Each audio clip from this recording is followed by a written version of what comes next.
যে ধানের শীষের বিজয় মানে নৌকার বিজয়। কেরে যেই নৌকাকে সবাই মিলে আমরা ডুবিয়ে দিলাম, ও আবার ওই নৌকাকে সাগরের তল থেকে উঠানোর চেষ্টা করতেছে। গতকালকে দেখলাম আমাদের বগুড়াতে এক এমপি পদপ্রার্থী বিএনপি থেকে নমিনেশন পেয়েছে, কাজী রফিকুল ইসলাম সাহেব। উনি বক্তব্য দিচ্ছে যে ধানের শীষের বিজয় মানে নৌকার বিজয়। কথা কি বুঝেছেন? মানে ধানের শীষের বিজয় মানে নৌকার বিজয়। কেরে যেই নৌকাকে সবাই মিলে আমরা ডুবিয়ে দিলাম, ও আবার ওই নৌকাকে সাগরের তল থেকে উঠানোর চেষ্টা করতেছে। আশ্চর্য লাগে, বিএনপির একজন প্রার্থী তার মুখ থেকে কিভাবে নৌকার কথা বলায়। আবার সেই শরীয়তপুর মাদারীপুরে আর একজন নমিনেশন পাইয়েই বক্তব্য দিয়ে স্লোগান দিয়েছে জয় বাংলা। ওই জয় বাংলা স্লোগানের পরই আবার তার নমিনেশন বাতিল করা হয়েছে। এত যাচাই বাছাই করে কাদের নমিনেশন দেওয়া হলো? যারা জয় বাংলা স্লোগান দিচ্ছে, নৌকার বিজয় করতে যাচ্ছে, পরিষ্কার কথা।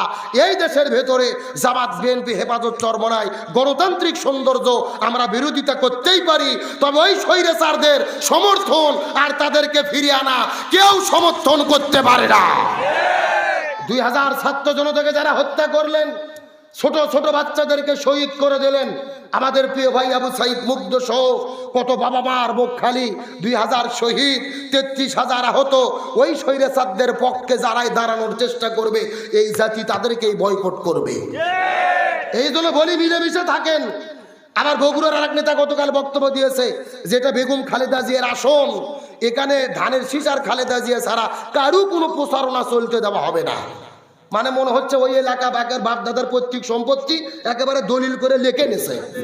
কথা কন না গা? এ ভালো করে বোঝেন, একটা কথা ভালো করে বোঝেন। আমি দলীয় কথার রাজনীতির কথার মতো নেবেন না, শিক্ষার জন্য বলতেছি। বেগম খালেদা জিয়া হলেন আপসীন দেশ নেত্রী। এই দেশে গণতন্ত্রের জন্য অনেক অবদান তার আছে, আল্লাহ ওনাকে সুস্থ করুক বলেন আমিন। আর শহীদ প্রেসিডেন্ট জিয়াউর রহমান বাংলাদেশের ইতিহাসে উনি যত ভালো কাজ করছে, এত কাজ আর কোনো রাষ্ট্রপতি করতে পারেনি। সংবিধানে বিসমিল্লাহ লিখেছেন, আল্লাহর প্রতি অবিচল আস্থা এবং বিশ্বাস লিখেছেন, ধর্মভিত্তিক রাজনীতির বৈধতা দিয়েছে, তাকবীর দেওয়ার সুযোগ করে দিয়েছে। আল্লাহ শহীদ জিয়ার কবরকে জান্নাতের টুকরো বানিয়ে দিক বলেন আমিন। কিন্তু আপনি শহীদ জিয়ার দল করে, ওই দলের আদর্শ নিয়ে আমি একা খেলবো, ফাঁকা মাঠে গোল দেবো, এটা হলো আওয়ামী লীগের ধান্দা। ওই আওয়ামী লীগের তরিকা আপনাদের ছাড়তে হবে। আমি একাই থেকে ফাঁকা মাঠে গোল দেবো, দাড়ি পাল্লা বাদ, হাত পাকা বাদ, খেজুরের গাছ বাদ, সবাইকে তাড়িয়ে দিয়ে ফাঁকা মাঠে গোল যদি দিতে চান, ওই হাসিনা স্বৈরাচারের মতোই পরিণতি হবে। শিক্ষার জন্য একটা গল্প বলতেছি, শোনেন। 2 জন বিড়াল 15 দিন ধরে কোনো খাবার পায়নি। কয়দিন? 15 দিন পরে একটা বাড়িতে যাইয়ে দেখে একটা রুটি। কি রুটি? ওই বিড়াল রুটিটা সংগ্রহ করে 2 বিড়াল মিলে নিয়ে গেছে, রাস্তায় ভাগ করে খাবে। একটা হলো বড় বিড়াল আর একটা হলো ছোট বিড়াল। এখন ছোট বিড়াল বড় বিড়ালকে বলতেছে যে তুমি ভাগ করো, তুমি তো বড় মানুষ। এখন বড় বিড়াল হাটের মধ্যে রুটি নিয়ে সুন্দর একটা রুটি মাঝখান দিয়ে ভাগ করবে। এখন হঠাৎ করে গাছের উপরে ছিল একটা বান্দর। কি ছিল? কে বানর চেনেন না? বানর। একটা বান্দর গাছ থেকে লাফতে নেমে বলতেছে, কেন? খবরদার, তোমরা বন্টন করতে পারবা না। তোমরা যদি বন্টন করো, যাকে বন্টন করার দায়িত্ব দেবো ও বেশি খাবে, অতএব আমাকে দায়িত্ব দেবো, আমি তোমাদের বন্টন করে দিই। তখন 2 বিড়াল চিন্তা করতে, ঠিকই তো, আমরা না বাটে ভাগ করার দায়িত্ব দিলে বান্দরকে, বান্দর এখন ভাগ করবে। তখন একেবারে ওই রুটি নিয়ে চিন্তা করছে, এমনি এমনি তো ভাগ করলে হবে না, ডায়েরি পাল্লা লাগবে। কি লাগবে? বন্টন করতে কি লাগবে? একেবারে ডায়েরি পাল্লা নিয়ে, হাতের মধ্যে ডায়েরি পাল্লা নিয়ে এক রুটিকে এইবারে সোজা করে নিয়ে একবার মাঝখান দিয়ে ভাগ করছে। কিন্তু বুদ্ধি কি, এখানে একবারে যদি ছিটতো সমান সমান ভাগ হইতো। বান্দর বুদ্ধি করে এই দিকে ওইখানে সরাইয়া এরকম করছে, এটা একটু বড়, এটা একটু ছোট। এখন পাল্লার উপরে যখন 2টা উঠাইয়া দিয়েছে, পাল্লা কি সমান? একদিকে হ্যাল, একদিকে ওপর। তখন বান্দর বলতেছে, না আমি তো সমবন্টন করব, সমান হয়নি। বুদ্ধি করে যেই ভাগটা বড় ছিল, ওই ভাগ বের করে আস্তে করে এক কামড় খাইছে। বুঝেছেন? তাও আর বুদ্ধি করে যেখানে খাই যে সমান সমান ভাগ হবে, ওখানে খাইনি, আরো একটু বেশি খাইছে। তাহলে এটা আরো ছোট হলো, এটা আরো একটু বড় হলো। আবার যখন পাল্লাতে দিয়েছে, এটা উপরে উঠেছে, এই সাইডেরটা নিচে নামছে। তখন বুদ্ধি করে এই রুটি আবার নিয়ে আর এক কামড় খাইছে। কত কি বুঝতেছেন? একবার এই পাশে খাই, একবার এই পাশে খাই। খাইতে খাইতে দেখা গেছে রুটি এই পাশে আছে এতটুকু, এই পাশে এতটুকু। তখন ছোট বিড়াল বড় বিড়ালকে বলতেছে, এই ভাই এইভাবে বন্টন যদি চলতে থাকে আর 2 মিনিট পরে রুটি তো দূরের কথা, আমরা রুটির গন্ধও খুঁজে পাবো না। এখন বুদ্ধি কি, বান্দরকে ধর, এই বলে 2 জনকে বান্দরকে ধরে ফেলেছে। এখন ধরে কাম কি, রুটি তো শেষ। এই গল্পের দ্বারা আমি আপনাদেরকে বুঝাইলাম, জামাত ইসলাম হোক আর বিএনপি হোক, দেশের মধ্যে আপনারা দল আছেন, নিজেরা আপোষে ভাগাভাগি করে মিলে জিলে দেশ চালান। যখনই নিজেরা ভাগাভাগি হওয়ার চেষ্টা করবেন, ওই সুযোগে ওই ভারতের বান্দরেরা এই দেশের মধ্যে ঢুকাইয়া ওই হাসিনাকে ঢুকানোর চেষ্টা করবে।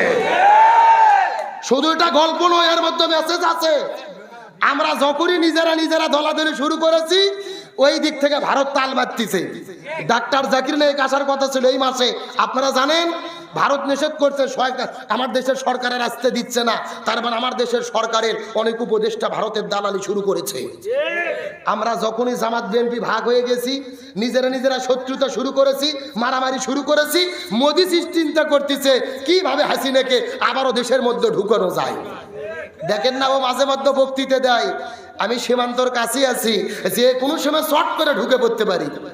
আমরা বলতেছি ম্যাডাম আসেন, এটা তো আপনার বাবার দেশ, না আসেন, আপনি শর্ট করে ঢুকবেন আর আমরা আপনাকে ফট করে আয়না ঘরে ঢুকে দেবো। এ জোরে বলেন কোন ঘরে? বুবু আইসো শর্ট করিয়া, আয়না ঘরটা তোমার জন্য রাখছি গো সাজাইয়া, রিসিপশনে বইসাই আছি জুতার মালা লইয়া, বুবু আইসো শর্ট করিয়া, আয়না ঘরটা তোমার জন্য রাখছি গো সাজাইয়া। আল্লাহর কোরআন বলেছে কুতিবা আলাইকুমুল কিসাস, জীবনের পরিবর্তে জীবন, হাতের পরিবর্তে হাত, পায়ের পরিবর্তে পা, চোখের পরিবর্তে চোখ। এই আয়াতের ডিজিটাল ব্যাখ্যা হলো আয়না ঘরের পরিবর্তে আয়না ঘর। বুবু আইবা, তুমি আইবা গো, এইবার আইসা বুবু ক্ষমতা পাইবা না। যারা ঠিক বলবে না মনে করবেন ওই গ্রুপের লোক। এ জোরে বলেন ঠিক। বুবু আইবা, তুমি আইবা গো, এইবার আইসা বুবু ক্ষমতা পাইবা না।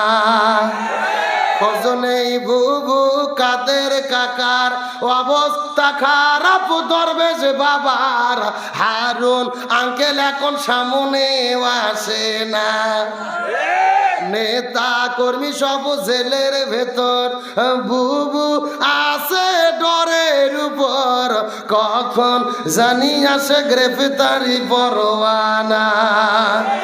বুবু আইবা, তুমি আইবা গো, এইবার আইসা বুবু ক্ষমতা পাইবা না।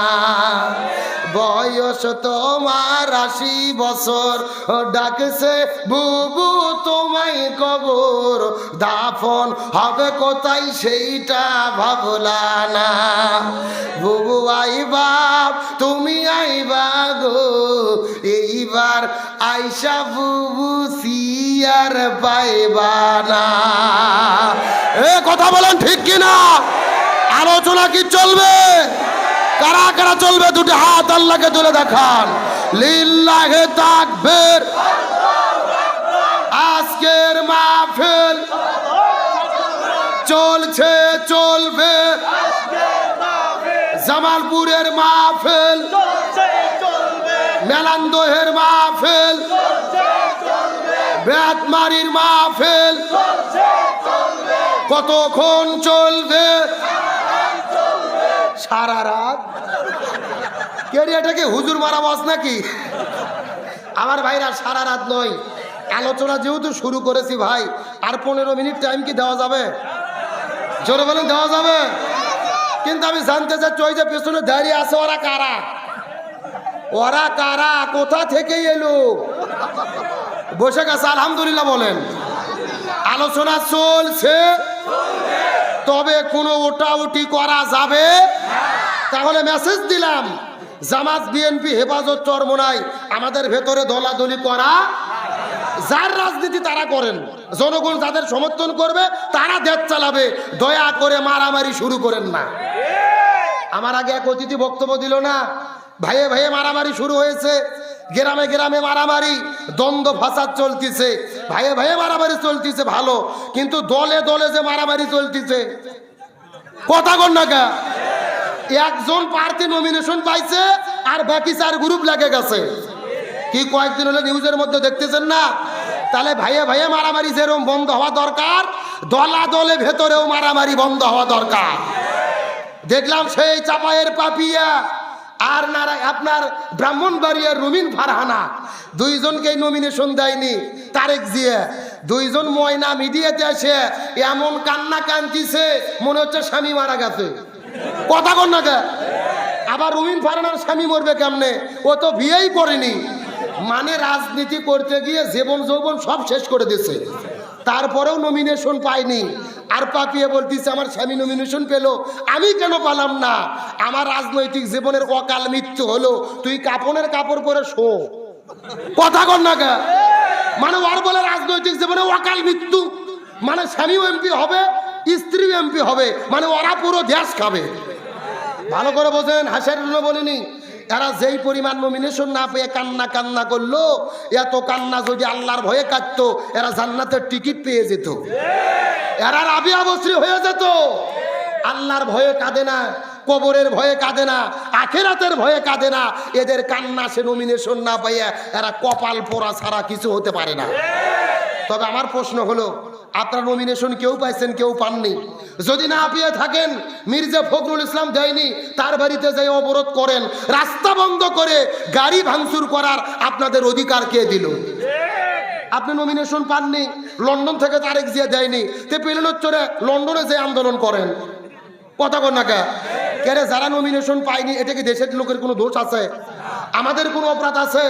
ওদের নেতারা ওদের নমিনেশন দেয়নি, প্রতিটা থানায় জেলায় 6টা করে গ্রুপ নিজেরা লাগে গাড়ি ভাঙতেছে, রাস্তা অবরোধ করতেছে, সরকারি প্রতিষ্ঠান ক্ষতি করতেছে। পরিষ্কার করে বলি, নিজেরা যা খুশি করো, নিজেদের অফিস আন্দোলন করো, এই দেশের কোনো জনগণের ক্ষতি এই দেশের জনগণ মেনে নেবে না। আল্লাহ তাআলা জাতিকে হেফাজত করুক, বলেন আমিন। তাহলে ভাই ভাইয়ের মারামারি যেরকম বন্ধ হওয়া দরকার, দলের ভেতরেই নিজেদের মারামারিও বন্ধ হওয়া